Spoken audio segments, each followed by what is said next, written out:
Bom dia, meus queridos, paz do Senhor. Quero estar aqui trazendo aqui um posicionamento do canal Efraim, Márcio Eleutério por aqui. E eu quero falar a respeito daquele avivamento ou daquele mover que está acontecendo lá na Universidade dos Estados Unidos. Muitos canais estão se manifestando, muitos canais estão dando seu parecer a respeito do assunto.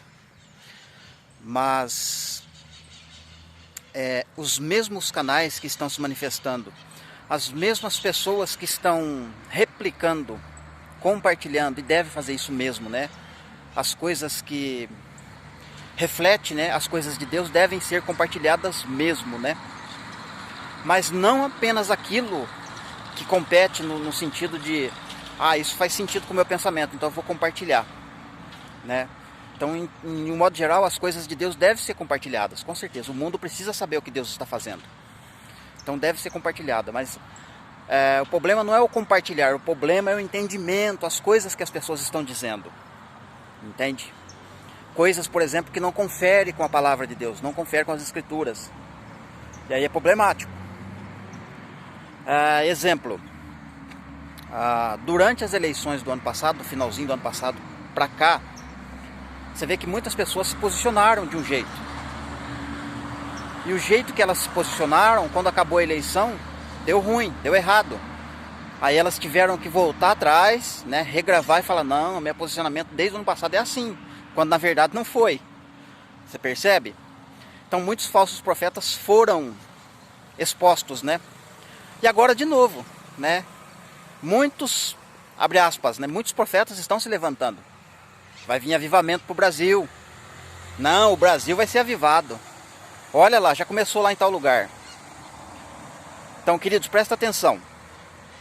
Essa reflexão aqui de hoje, a gente vai começar em Atos capítulo 2, né? Vamos dar uma passadinha ali em Atos capítulo 2, vamos entender algumas coisas. Qual é a base bíblica para o avivamento acontecer. Aí depois a gente vai dar uma passadinha no profeta Amós. E a gente vai finalizar no profeta Joel. Lembrando que o profeta Joel, né? Infelizmente as pessoas querem falar de avivamento, mas fala só da parte que o Espírito é derramado. Não fala da outra parte. O que provocou Deus, né? O que chamou a atenção de Deus para Deus derramar então o seu Espírito sobre toda a carne? Então é isso que a gente precisa entender. Não é só o derramar. Deus não vai fazer as coisas por um acaso. Eu vou derramar meu Espírito sobre toda a carne porque me deu vontade. Ou eu vou escrever porque eu acho lindo isso. Não é isso, querido, que Deus está falando. Então vamos entender o que Deus está querendo dizer em derramar o seu Espírito. Compartilhar do seu Espírito. Trazer o seu Espírito, né, em contato com o Espírito do homem. Para trabalhar dentro do homem, para fazer algo no homem. Então tudo tem um propósito. Então vamos lá, bem rapidinho. Capítulo 2 de Atos. Lá o texto vai dizer que compunha-se um grupo, uma assembleia, uma congregação entre irmãos, inclusive os 12 apóstolos estão juntos, e seus familiares, né? Reunidos unânimes em oração, né? E aí de repente do alto, do céu, veio um vento forte e caiu o Pentecostes sobre os que estavam ali. O que eu quero dizer com isso? Então, o que provocou aquele Pentecostes ali? Primeiro, Deus está mostrando uma linha do tempo para a gente através das festas, né? Jesus vem, morre, né, na Páscoa. Durante o período da sua morte é comemorado, no caso, não comemorado, mas aponta para a festa dos pães ázimos, né? E ele ressuscita como primícias, né? Entende? Ele é o primeiro a ressuscitar entre os irmãos. E Paulo vai falar disso lá em Corinto, né? Depois, teria que se cumprir qual a próxima festa? É o Pentecostes, né? Só que o Pentecostes, ele se cumpre em duas fases, né? Então a primeira cumpriu em Atos 2, e tem uma outra agora para se cumprir. Mas é festa do Senhor, não é qualquer festa, querido. Isso que você tem que entender. É festa do Senhor, não é festa do homem. Não é festa do mundo. E essa festa não acontece quando eu quero, mas sim quando existe um tempo determinado por Deus. para essa festa vir à tona, vir a cumprir-se, entende? Tanto é que o texto vai dizer lá, ao cumprir-se o dia de Pentecoste, ao cumprir-se. Então existe um tempo determinado para as coisas acontecerem, entende? Não é o homem que vai determinar quando isso pode ocorrer. Claro que um avivamento individual pode ocorrer quando eu quiser. É só eu marchar para dentro da palavra, buscar o Senhor Deus, que a minha vida vai ser avivada. Mas avivamento em massa precisa-se de tempo determinados por Deus, entende? É Deus quem que trabalha nisso, né? Ele que está na boleia, dirigindo. Então existe um tempo para isso acontecer. Então, ok. Ao cumprir-se o dia de Pentecostes, aí tem 120 pessoas. Primeira pergunta, ou primeira indagação que eu faço, né? João Batista não pregou? João Batista não batizou pessoas, trazendo elas para o arrependimento e preparando elas para receber Jesus? Sim, é certo que sim. Jesus não pregou por 3 anos e meio, fazendo curas, sinais, milagres, dando testemunho e falando coisas profundas, né, a respeito nosso, inclusive, para o futuro? Sim, multidões e multidões seguiam Jesus, certo? Aí Jesus morre, ressuscita, e aí a palavra vai dizer que Jesus ainda ficou 10 dias depois de ter ressuscitado com os discípulos e aparecendo para muitas pessoas, isto é, dando instrução, pregando ainda, entende, querido? Fazendo algum trabalho ali, de maneira que as pessoas ficassem preparadas para receber o Pentecostes, ou se preparar para a festa do Pentecostes. Queridos, se for olhar pelo trabalho e outro, não foi qualquer pessoa que fez o trabalho, entende? João Batista, o Senhor Jesus e os 12 apóstolos fizeram um trabalho de excelência. Por que só tinha 120 pessoas? Por que, queridos? Não foi feito um trabalho perfeito? Foi. Então onde que está o problema? O problema está nos homens, nas pessoas. O padrão de Deus, o padrão do Senhor Deus é muito elevado, é muito alto no requisito santificação, no requisito avivamento, seja qual for o tema, inclusive a festa. É padrões elevados, entende? A própria palavra diz que os pensamentos de Deus são mais altos que os nossos pensamentos. Os caminhos de Deus são muito mais elevados que os nossos caminhos, entende? Então, por todo aquele trabalho, só ficou como se Deus tivesse passado uma peneira. Olha, só 120 que está preparado para receber o Pentecostes, né? Para ser usado num avivamento. Então existe um alto padrão, querido, para acontecer um Pentecostes. E quando ele acontece, ele vem por meio da oração, sim. Concordo. Ele vem por meio da oração, da busca incessante, né, por Deus. Só que depois que ele vem aviva a pessoa de tal forma que a pessoa não consegue mais ficar quieta, calada. Ela vai começar a falar. É como se fosse um rio, entende? É como se tivesse você pegasse um lago, colocasse uma bomba atômica dentro do lago, sabe? Ele não comporta, ele não consegue, ele tem que pôr para fora. Vai espirrar água para todo lado. É um rio de água viva que explode dentro do seu ser. Um rio, entende, querido? O avivamento, aquilo que vem de dentro para fora. E você não consegue mais ficar quieto, parado, sabe? Você quer falar. É impossível entender essas coisas e não falar, entende? Você vai querer falar, é impossível ficar quieto. Por causa do tamanho da movimentação que há dentro de você. Que o Espírito Santo provoca quando tem um avivamento. Você quer falar, você precisa falar. E esse seu falar vai vir ousadia, vai ter sinais, vai ter prodígios. Vai gerar arrependimento nas pessoas. Você vai ficar arrependido. Você não vai se achar digno de ser um instrumento de Deus. E as pessoas vão se arrepender. Vai trazer arrependimento. Vai trazer salvação. E mais, o Espírito Santo, quando ele explode dentro do ser humano, ele vai glorificar Jesus. Ah, mas como? Vai fazer a pessoa ficar falando Jesus, Jesus, Jesus, Jesus, Senhor Jesus, Senhor Jesus, Santo, Santo Deus, Santo Jesus? Não, querido, não é isso. Ainda que isso é maravilhoso falar. 1 Pedro, capítulo 1, eu não sei se é 2 Pedro, eu sei que é o capítulo 1, não lembro qual carta, que se é a primeira ou a segunda carta. ali por volta do verso 9, 10 e 11, Pedro está dizendo que o Espírito de Jesus estava nos profetas. Estava nos profetas. Ou seja, ali Pedro já está trazendo glória. O Espírito Santo está fazendo com que Pedro traga glória para Jesus. Olha, Jesus estava lá nos profetas do Antigo Testamento. Estava escondidinho lá, mas ele estava lá. Então o Espírito Santo vai fazer com que você glorifique a Jesus, que leve glória para Jesus. Se você foi avivado e esse avivamento não faz com que o Espírito Santo traga glória para Jesus, mostrando Jesus em lugares escondidos, num livro de poesia, por exemplo, como as pessoas dizem, né? Lá no livro de Cantares, eu estou dando um exemplo aqui, né? Você vai lá no livro de Cantares, lá é uma canção de amor, é uma história de amor, é um poema, né? É um dado histórico de um romance bíblico, mas não consegue ver Jesus lá. A pessoa não consegue ver Jesus lá. Então o Espírito Santo, quando é avivamento, ele vai mostrar para você onde é que Jesus está. Lá no Antigo Testamento. Na verdade, desde a criação, né? Começa por aí. Entende? O Espírito Santo vai trazer glória para Jesus, vai glorificar Jesus. Entende? Então esse é o papel do Espírito Santo dentro do avivamento. Então Pedro faz aquele discurso lá, já joga na cara das pessoas. Tá vendo o que Joel falou?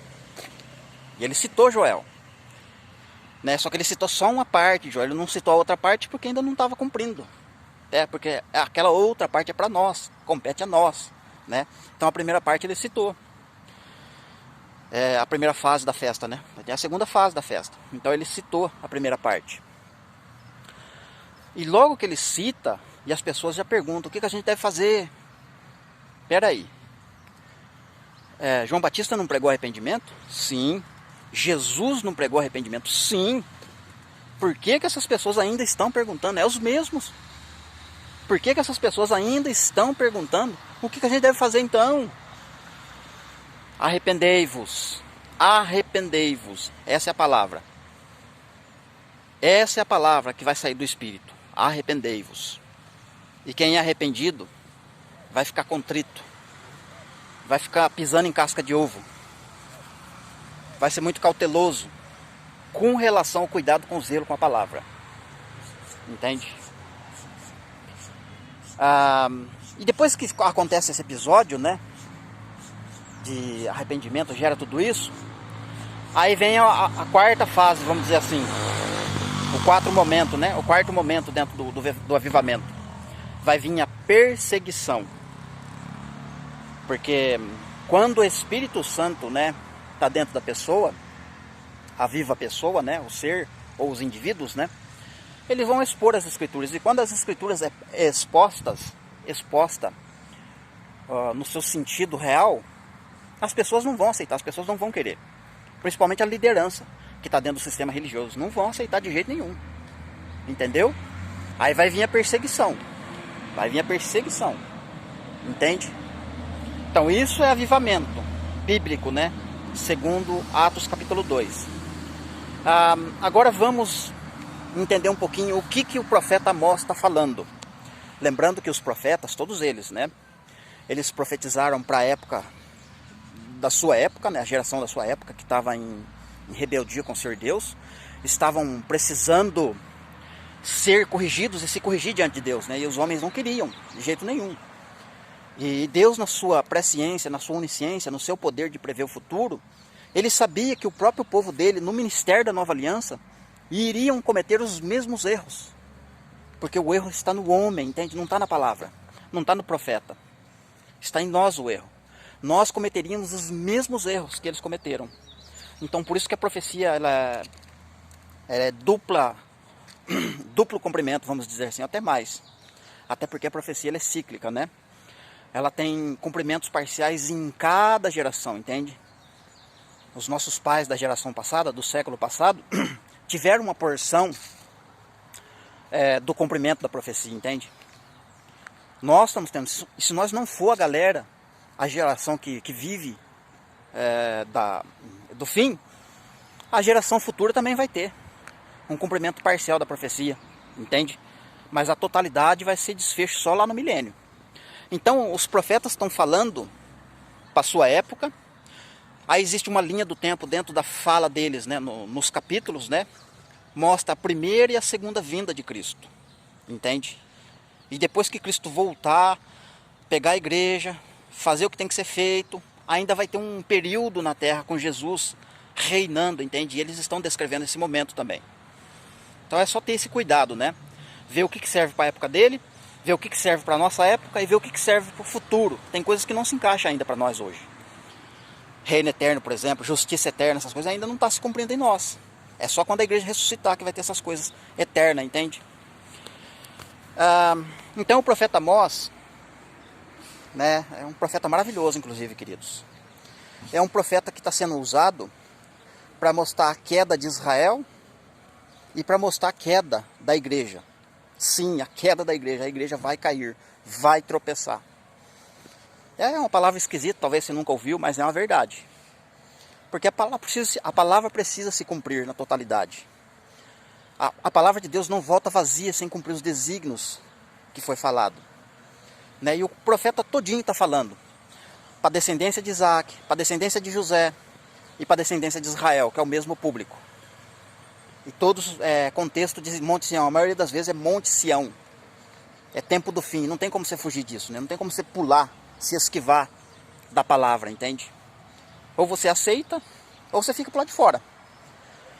Mas o profeta Amós então está dizendo, né, ali nos primeiros capítulos, né, se Deus falar, quem é que não vai profetizar? Até eu falei lá no início, né, da introdução do vídeo. Se Deus falar, quem é que não vai profetizar? Duas pessoas podem andar juntas se elas não estiverem de acordo? De jeito nenhum. Não anda. Não anda. Né? Não anda. Duas pessoas não vão andar juntas se não tiver acordo. Mas não quer dizer que se elas não entrarem em acordo, elas estão condenadas. Né? O texto não diz isso. Né? O que fica entendido ali é que um está certo e o outro está errado. O que está errado precisa reconhecer que está errado e se unir com o que está certo.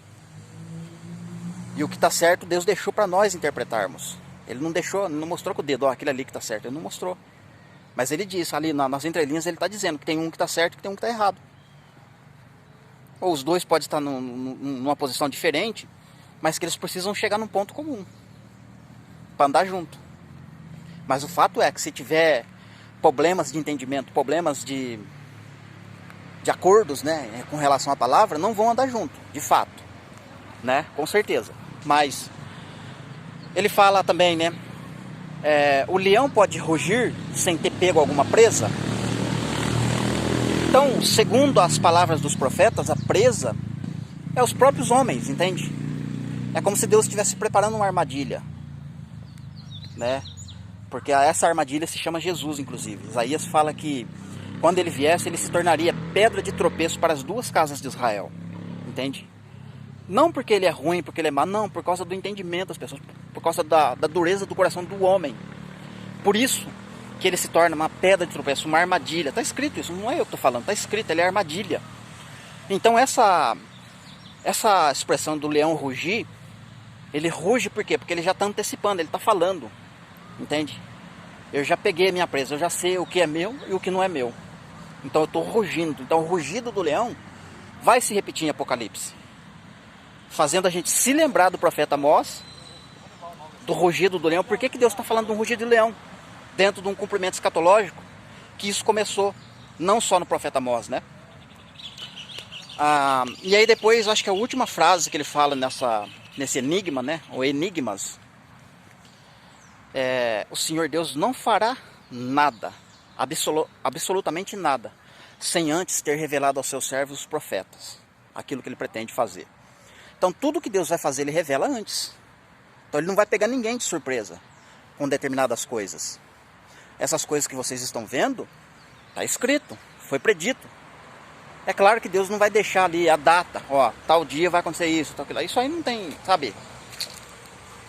Para Deus não tem importância, não é relevante isso, entende? Até porque ele não precisa de tempo para isso, né? Mas ele fala na palavra, né? Quando vocês virem terremotos, epidemias, sinais no céu, essas coisas todas, né, vai chamar a nossa atenção. Olha, fique esperto, porque está chegando o tempo, está chegando a hora. Mas ele não está falando uma data, mas ele está falando para a gente olhar para a nossa volta, para as circunstâncias, porque tem coisas acontecendo. E dentro desses elementos que eu falei aqui de sinais, um deles, desses eventos, né, que vão acontecer no tempo do fim, um outro que ele vai falar ali no capítulo 4, né, do profeta Amós: prepara-te, Israel, para encontrares com o Senhor teu Deus. E essa fala vai se repetir 2 ou 3 vezes, porque tem a primeira vinda, né, que Israel precisa se preparar para encontrar com Deus, como João Batista veio e preparou o caminho, que eu falei no início da introdução do vídeo. Então Israel precisa ser preparado para se encontrar com Deus, que é o Senhor Jesus. Mas tem a segunda fase do acontecimento, onde a terra vai estar um caos, o povo vai estar disperso. Então precisa de alguém vir com a mensagem, preparar o povo de novo para se encontrar com o Senhor Deus, porque está falando da segunda vinda. E essa preparação que é feita, né, por meio do ministério da palavra de Deus, essa preparação, o que acontece? O profeta Amós está dizendo que ele deu várias visões, inclusive, para o profeta Amós, né? 2 ou 3 delas Deus cancela, porque o profeta vai interceder. Não, Senhor Deus, não deixa o fogo queimar Israel não, porque ele é tão pequeno. Não, Senhor Deus, não deixa isso aí acontecer não, Israel é tão pequeno. Né, ele intercede, Deus anula, então não vai acontecer, não vou deixar isso. Só que aí, chega no capítulo 8, ele dá uma visão para o profeta Amós. Olha, eu estou vendo aqui essa cesta cheia de frutos, né, do verão. Lembra que Jesus falou? Quando começar a perseguir vocês por causa do meu nome, as guerras estão no seu auge, levante a cabeça de vocês, fiquem felizes, porque está próxima a vossa redenção, está próximo o verão. Ou seja, ele está fazendo a gente se lembrar do profeta Amós. Frutos do verão fala do tempo do fim. Inclusive, dentro dessa visão no início do capítulo, ele fala: chegou o fim para o meu povo. Chegou o fim para Israel da época, né, que o profeta está trazendo juízo. A palavra de Deus não volta vazia, ela vai cumprir. Mas também chegou o fim para o povo que estão no Novo Testamento. Chegou o fim do quê? O fim do trabalho. Chegou o fim. Agora eu quero selecionar, agora eu quero trabalhar com um público que me ouviu e que vai me atender. Assim como lá em Atos, lembra que eu falei? Que eles trabalharam, né, por cerca de 4 anos, incluindo João Batista, Jesus e os apóstolos, para reunir 120 pessoas. É esse cálculo que a gente tem que fazer. Então o trabalho está sendo feito por toda a terra. Então, como é que fala? A rede está cheia, está lotada de peixe, tudo quanto é tipo. Só que agora tem que fazer uma separação. E essa separação é feita como? É o que o profeta vai descrever a partir de agora. Ele começa a falar dos eventos finais, ele começa a falar para o povo se converter, né? Ele fala assim: olha, Deus não aguenta mais os cânticos de vocês, esse louvor que vocês estão cantando, essas reuniões solenes de vocês eu não suporto mais. Porque chegou uma hora, sabe quando chega aquele momento que Deus fala: basta, chega? Então, o profeta está escrevendo, ele está falando: eu não quero mais saber disso, não aguento mais esse tipo de coisa. Né? Deus falando por meio do profeta. Se convertam a mim, façam isso, façam aquilo outro. Né? E a gente vê pela palavra ali, que está sendo uma palavra atrás da outra de juízo contra o povo, né? E o profeta falando, e nas entrelinhas o povo não está obedecendo, o povo não está ouvindo o que o profeta está falando. E ele está descrevendo. Vai chegar uma hora que esse povo, olha só que interessante, e eu não tinha percebido isso no profeta Amós, hein? Vai chegar uma hora que o povo vai dizer, vai chorar amargamente como a perca de um filho único. E esse texto aqui de profeta Amós, acho que é o capítulo, é o versículo 10, né, do povo está chorando por causa da morte de um filho unigênito, um filho único. Você vê que Zacarias fala dos judeus.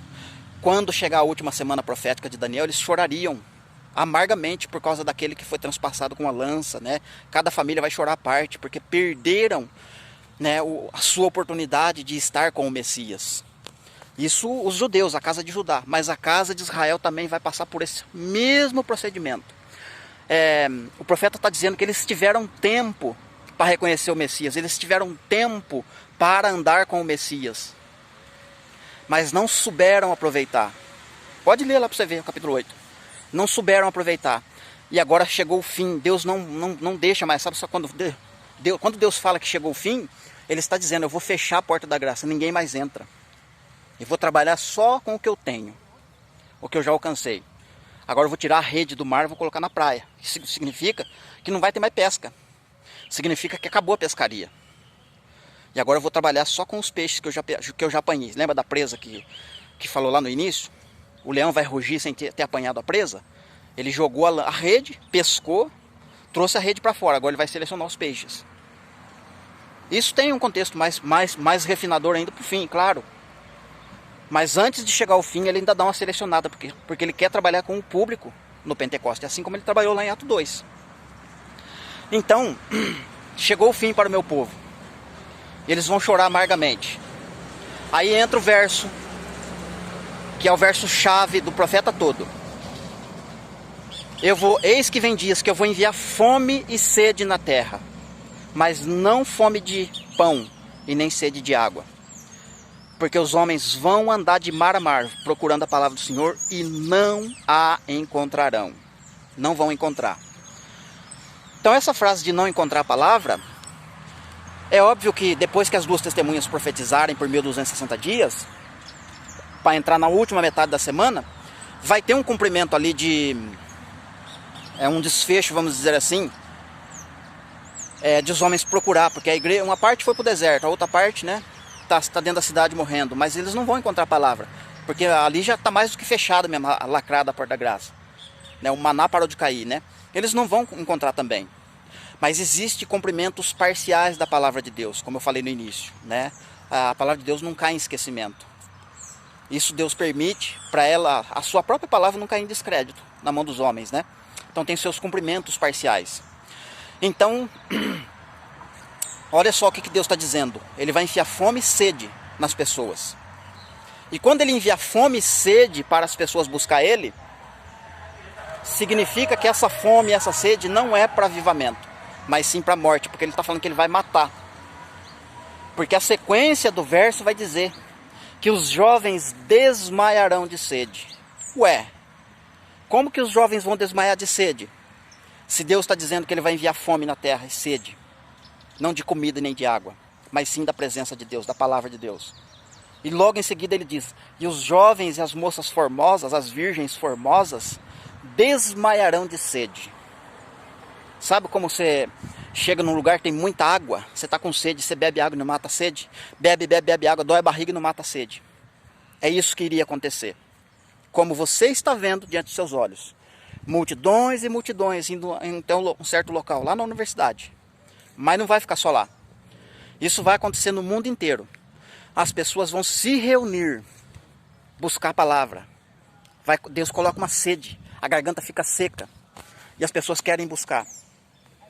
Mas como eu disse no início, Deus conhece o coração e sonda as mentes. Como que você vai buscar Deus em oração, em louvor, ou até mesmo na própria pregação, né, que existe hoje?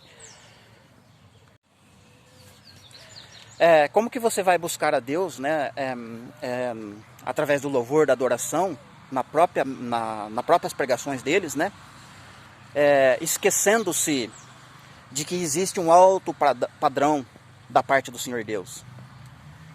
Sabe, no ano passado, durante as eleições, eu gravei alguns vídeos. Eu disse, olha, o povo está orando muito, né? A igreja está orando muito por causa disso, mas isso não vai acontecer. Porque a mensagem, o comportamento da igreja, as pregações da igreja atual não condiz. Deus não vai responder, Deus não está agindo nisso. Né? Se não houver uma mudança, primeiramente, dos que estão buscando, com relação à pregação, o entendimento a respeito do Senhor Deus, não vai adiantar ir buscar Ele só de boca, só da boca para fora. Os lábios estão se mexendo, meus joelhos estão dobrando, meu coração está quebrantado de tanta emoção. Mas se não tiver um arrependimento, se não tiver uma causa justa para buscar Ele, eu me refiro a essa causa justa no requisito padrão dele. Entende, querido? Então muitas pessoas vão buscar a Deus, mas não vão encontrar. Elas começam na oração. Você vai ver que amanhã, hoje é terça. Amanhã vai fazer 2 semanas, né, de busca intensa lá na universidade. 2 semanas de busca pela presença do Senhor Deus. 2 semanas. Aparentemente até agora nada aconteceu. Outros lugares já estão começando a fazer isso. E isso vai se espalhar no mundo inteiro. Eles vão buscar. Porque Deus envia fome e sede. Primeiro é a sede, né? Porque eu quero beber água. Então as pessoas vão para a oração. Porque o pontapé inicial da busca pelo Senhor Deus é claro que é a oração. E a oração, o efeito da oração vai te levar para a palavra. Então eles vão orar muito. Quando eles se derem conta, falam, peraí, a gente orou demais já, a gente adorou demais já. Vamos equilibrar as coisas, né? Talvez a gente não está vendo muitas coisas acontecer ainda, porque a gente precisa ouvir um pouco a palavra. Porque a gente está falando, clamando, e a gente não está dando tempo para o Senhor falar. Vamos deixar Deus falar conosco agora, vamos aquietar o nosso coração e vamos começar a ouvir a palavra do Senhor. E aí esses jovens vão procurar liderança. Vão procurar liderança, as pessoas vão procurar liderança, eu quero ouvir palavra, prega para mim, quero ouvir palavra. E aquela mensagem que vai ser pregada não vai alimentar, não vai saciar a fome, a pessoa vai continuar com fome. Por quê? Porque o problema não está na pessoa, o problema não está na busca, mas sim na mensagem, na comida que está sendo servida. Deus quer que o homem olhe para dentro de si e veja, nossa, o que eu estou comendo, o que eu estou bebendo? Por que Deus não está respondendo? E eles vão começar a perceber que a mensagem deles não está correta. Aquilo que eles estão dando para comer para o povo é comida azeda. Comida que estava no armazém há anos, sabe? Formatada há muitos anos. É uma comida que vem sendo empurrada com a barriga. Sempre aquela mesma comida. E aquela comida está fazendo mal. E a pessoa não percebe que aquele alimento, que aquela água está envenenada, que ela está bebendo água envenenada, que ela está comendo uma comida que não presta. E ela vai começar a perceber.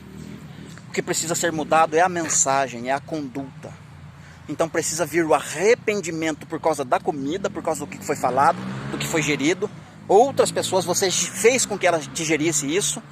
Então vai te trazer um amargor no estômago. Vai te trazer um arrependimento profundo. E você vai começar a clamar. Você vai começar a invocar o nome do Senhor. Perdoa-me. Ensinei errado. Perdoe-me. Eu dei uma comida azeda para fulano. A nossa comida está estragada. Perdemos a lei de Cristo dentro do templo. Precisamos encontrá-la de novo. Nos ajuda, Senhor Deus. Queremos te obedecer a sua lei, não a nossa. E aí vai começar um avivamento. Por que eu disse desta forma? É claro que é poucos minutos, não dá para falar aqui de todo o profeta Joel, né? Desculpa, o profeta Amós. Porque ele é muito extenso, né? Pensa você resumir milênios, né, em poucas palavras. Não tem jeito, né? De assuntos, né? Mas a gente consegue detectar os tempos, né? Por meio das falas dos profetas. Então vai ver essa busca. E essa busca vai findar no desmaiar dos jovens, né? As virgens vão se desmaiar. E quando isso acontecer, que eles ficarem desmaiados de tanto buscar e não ter recurso, não ter resposta, vai vir aquele sentimento, né, de derrota, de frustração. E é justamente isso que Deus quer provocar no homem. Só que aí já vai ser tarde, né? Não vai ter mais jeito. A não ser que a pessoa perceba e faça como eu vou instruir aqui agora. Ir lá no profeta Joel e entender como que o profeta Joel está profetizando esse avivamento. Qual é a causa que vai trazer um avivamento para a terra? Então vamos entender. Capítulo 2 de Joel, a partir do verso 15, se não me falha a memória. Quando o texto lá começa a dizer: convertei-vos ao Senhor vosso Deus em choro, em pranto, em luto. Rasguem o vosso coração, mas não as suas vestes. Ou seja, rasgar o coração significa contexto de nova aliança. Porque na antiga aliança, quando eu queria demonstrar para Deus um arrependimento genuíno, a primeira coisa que eu rasgava era minhas vestes. Porque as vestes falam de justiça, fala de redenção, entende? Fala de bastante coisa, as vestes, entende? Mas principalmente da justiça. Então quando eu rasgo as minhas vestes, eu estou dizendo para Deus: a minha justiça não presta. O que eu entendo a respeito de justiça está errado. Me ensina. Vou rasgar minhas vestes para que o Senhor coloque novas vestes em mim. Me ensine a ser justo e a praticar a sua justiça. Então Joel está dizendo, não rasga suas vestes, rasga o coração. E detalhe, o mais importante, chorem os ministros, chorem, orem os sacerdotes, dizendo assim, desviamos de ti, Senhor, poupa a tua herança, não permita que esses jovens morram de sede. Nós estamos arrependidos, demos comida, demos água envenenada, demos comida estragada para o povo, e agora o povo está morrendo, o povo está perturbado na terra, e os povos estão desmaiando de sede e morrendo de fome, por nossa culpa.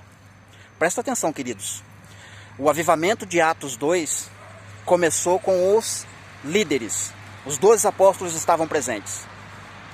Eles estavam ali e eles, com certeza, a oração deles era essa. Mesmo tendo ouvido Jesus, mesmo tendo ouvido João Batista, mesmo tendo ouvido Jesus ressurreto por 10 dias, certamente a oração foi essa.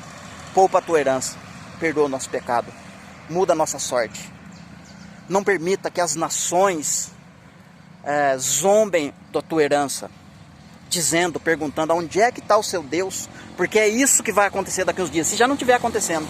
Se você olhar agora em época de carnaval, a resposta que o mundo está dando é essa. Onde é que está o Deus de vocês? Por que vocês não proíbem da gente pular o carnaval? Vocês pensam que isso não vai acontecer? Vai acontecer sim. Vai chegar uma hora que a gente vai falar, não vai acontecer carnaval. Tá vendo o sol ali, ó? Tá vendo o sol ali? Eu vou movimentar ele com as mãos e ele vai até onde eu quero. Tá vendo a guia? Vai chover da guia para lá. Aqui não vai chover. Atrás de mim vai chover. Esse círculo aqui não vai chover. Vai acontecer, querido. Mas depois da derrota, depois da queda. Antes da queda não tem avivamento. Segundo as palavras dos profetas, segundo os requisitos do Novo Testamento, não tem avivamento antes da queda e antes da derrota, antes da apostasia. Está aí uma palavra interessante, apostasia. Apostasia nada mais é do que o desmaiar. Desmaiar de tanto buscar a Deus e não encontrar. Correr de mar a mar, não encontrar a palavra do Senhor Deus. Por que não está encontrando? Porque não está tendo arrependimento, porque não está tendo mudança de comportamento. Por isso que o profeta Joel, Deus deixou mastigadinho, querido. Deus deixou certinho ali pra gente. Orem assim. Poupa, Senhor, o teu povo, a tua herança. Não permita que eles sejam envergonhados. As nações estão zombando da gente. Onde é que está o seu Deus? Por que você não para isso? Por que você não parou a pandemia? Por que você não para o carnaval? Por que você não para essas coisas acontecendo? Os riachos estão transbordando. Os terremotos estão acontecendo. Cadê o seu Deus? Por que você não faz alguma coisa? Porque se você fizer alguma coisa e a gente perceber que Deus está com você, a gente vai se converter a vocês. Só que a igreja não consegue enxergar isso. A igreja não consegue ver isso. O maior exemplo que a gente vê agora recente, não faz 2 meses. A igreja foi envergonhada nessas eleições. Todo mundo, toda a igreja estava orando, jejuando. Não, porque a direita vai vir, porque a direita vai tomar posse, porque a direita é isso, porque é 22, porque é 22. E foi o maior vexame, foi a maior vergonha. Mas ninguém se arrependeu. Ninguém teve a coragem de colocar a cara e falar, olha, eu estava errado. Ô Senhor, me perdoa, eu estava errado. Eu estava orando por uma coisa que o Senhor não estava trabalhando. Mas a pessoa não tem coragem nem de reconhecer o erro de um simples, abre aspas, de um simples evento como esse, porque foi só no Brasil. Mas agora a gente vai ver um evento mundial acontecendo diante dos nossos olhos.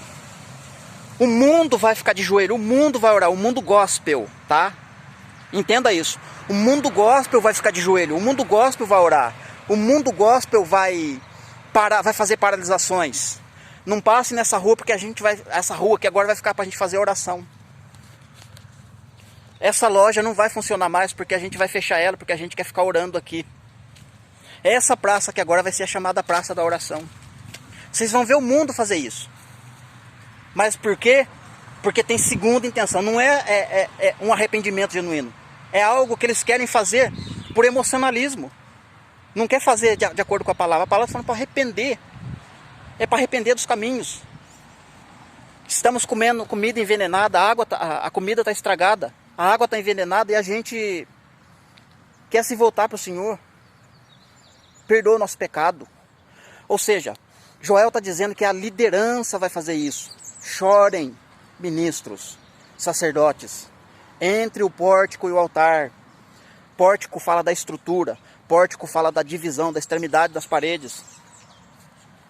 É ali no púlpito que tem que acontecer o arrependimento, entende? É o líder que tem que entender, é do líder que tem que partir isso.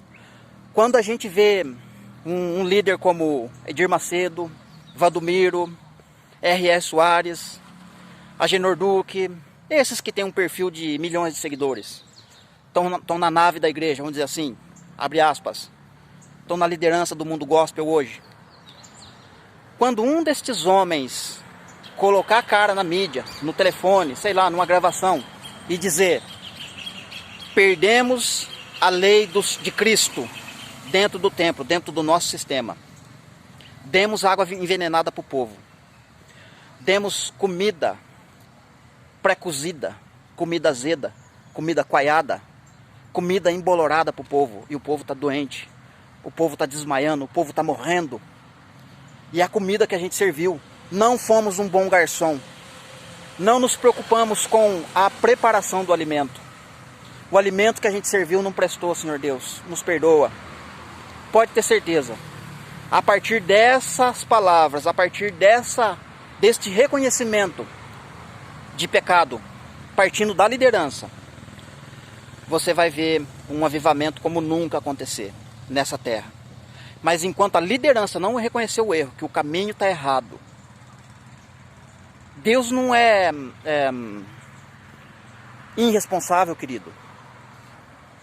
E eu não vou falar da linha pré, mas eu falo de todas as denominações, porque cada denominação tem a sua doutrina, tem a sua linha de pensamento, a sua linha que segue. E quando a gente examina uma por uma, todas elas têm um ponto, tem um defeito, tem uma coisa bizarra que não está na palavra. Agora, como que Deus vai derramar, simplesmente vai derramar um avivamento em cima de uma doutrina, seja qual for a denominação, sem ter uma correção da mensagem no caminho? Sabe, Deus não vai atropelar, Ele não vai passar o carro na frente do boi. Se não houver arrependimento da liderança, sinto muito, não vai ter avivamento. Não vai ter avivamento. Então o avivamento parte da liderança. Quando a liderança entender e reconhecer que errou, e que precisa voltar atrás, desconstruir tudo que foi construído e começar uma nova etapa de evangelho na sua vida, na sua igreja, na sua denominação, na sua casa, em todos os sentidos, pode ter certeza que daí você vai ver um avivamento genuíno. Vai explodir o avivamento.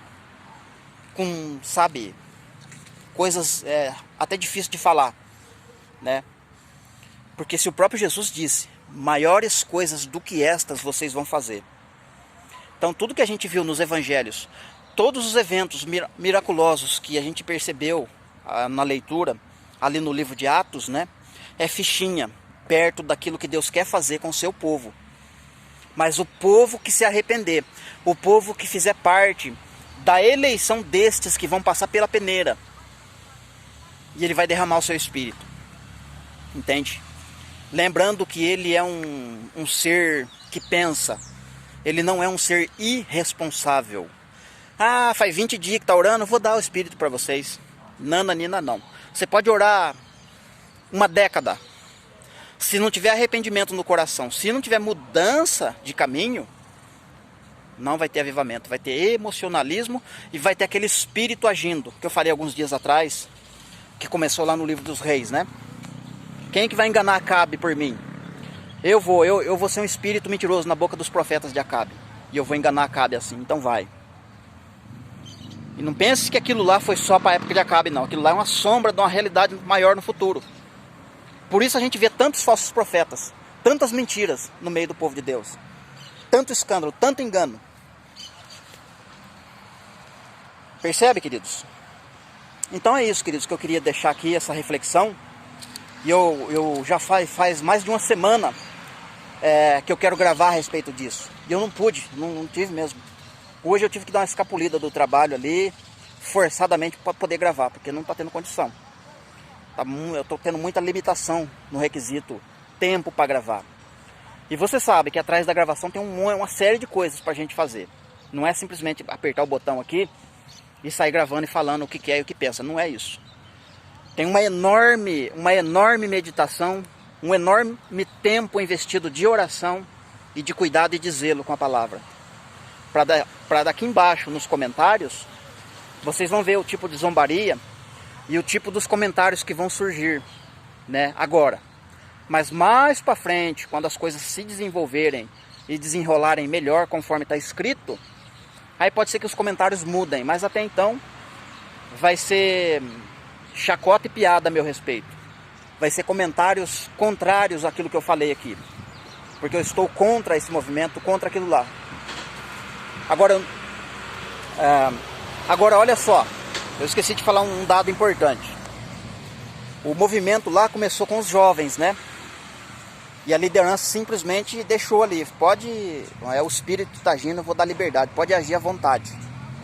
Você percebeu que durante todo esse período que eu falei, já deu mais de meia hora, todo esse período que eu falei aí, você viu que Atos 2, o avivamento aconteceu porque os pais, a liderança, os pilares da igreja estavam presentes.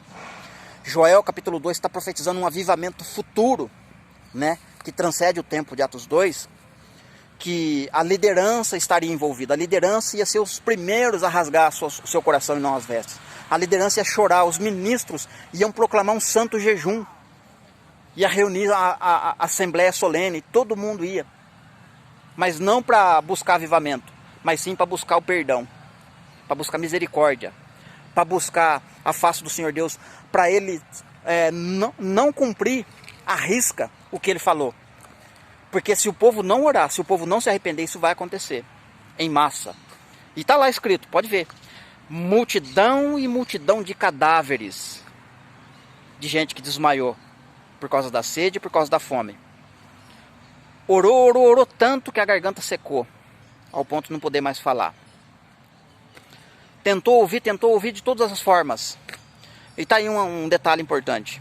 Ouvir, ouça o que o Espírito diz à igreja. Ouvir não é para você ouvir com o ouvido físico. Ouvir o que o Espírito diz é ouvir com o coração. Porque o que foi profetizado a respeito da nova aliança, principalmente Jeremias, é principal para falar nisso. Capítulo 31, verso 31, a partir daí. Que a nova aliança as leis seriam impressas na mente do ser humano e as leis de Cristo seriam escritas no próprio coração do ser humano. De maneira que aquele ser humano que fosse selado e alcançado por essa nova aliança, ele teria no seu coração as leis de Cristo. Então, quando eu quero consultar Cristo, quando eu quero ouvir Cristo, eu vou ouvir o meu coração. Isto é, se as leis de Cristo estiverem no meu coração.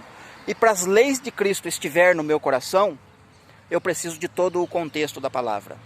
Porque Cristo não está só no Novo Testamento. É que nem eu disse no início. Cristo está na Bíblia inteira. E eu preciso fazer um apanhado, um resumo da vontade dele, o que ele quer e o que ele não quer. Seja no Antigo, seja no Novo. Então eu tenho que estar no meu coração. Entende? Então, tendo isso em mente, você vai ouvir seu coração. Agora, se você não tem costume de ler, ouvir, e gosta só do oba-oba, bam-bam-bam, profetada, profecia, línguas, gritaria, sinto muito te dizer, você nunca vai ouvir o Espírito. Você vai ouvir o Espírito físico. Ou o irmãozinho, a irmãzinha usada por aquele Espírito que vai vir profetizar no seu ouvido coisas boas, gostosas de ouvir. Isso você vai ouvir sempre. Mas ouvir o coração, ouvir o que Jesus tem a dizer, você não vai conseguir. Porque é que nem eu disse, né? Você está buscando outra coisa, não a Deus. Sinto muito dizer, mas é isso. Com a sua boca você está falando que está buscando Deus, mas o seu coração está dizendo outra coisa. Porque quando a gente busca Deus, Deus tem que estar no nosso coração, querido. Está lá nos princípios básicos de salvação, Romanos 10. Está perto da tua boca, está no teu coração. É só orar, é só clamar. É claro que é contexto para salvação, mas é uma aplicação para todo tipo de coisa que você pensar. É no coração. Gálatas 4, Paulo fala que na plenitude do tempo, Deus enviou seu Filho para morar no nosso coração. Jesus habita no nosso coração. O nosso coração é o trono de Cristo. É ali que ele mora, é ali que ele fala. É ali que você deve ouvir. Então, quando, seja no Antigo, seja no Novo Testamento, você ouve, ouça o que o Espírito diz à igreja. Quem é de Deus, ouve as palavras de Deus. Não é ouvir com o ouvido físico, porque o ouvido físico vai pegar tudo quanto é tipo de mensagem. Você pode ouvir 1000 pregações com o ouvido físico, mas você não vai discernir a voz correta do pastor. Mas se você ouvir com o coração, você vai poder discernir a voz do pastor. E você vai poder seguir o pastor. E ele vai te mostrar onde é que é o pasto, onde que tem pastagem, né? Você vai se alimentar. E você não vai ficar com fome nem com sede, porque você vai estar alimentado, entende? Alimentado e instruído para as coisas que devem acontecer em breve. Amém, queridos? Agora sim, fechando o vídeo. Deus abençoe. Até o próximo vídeo, permitindo Deus.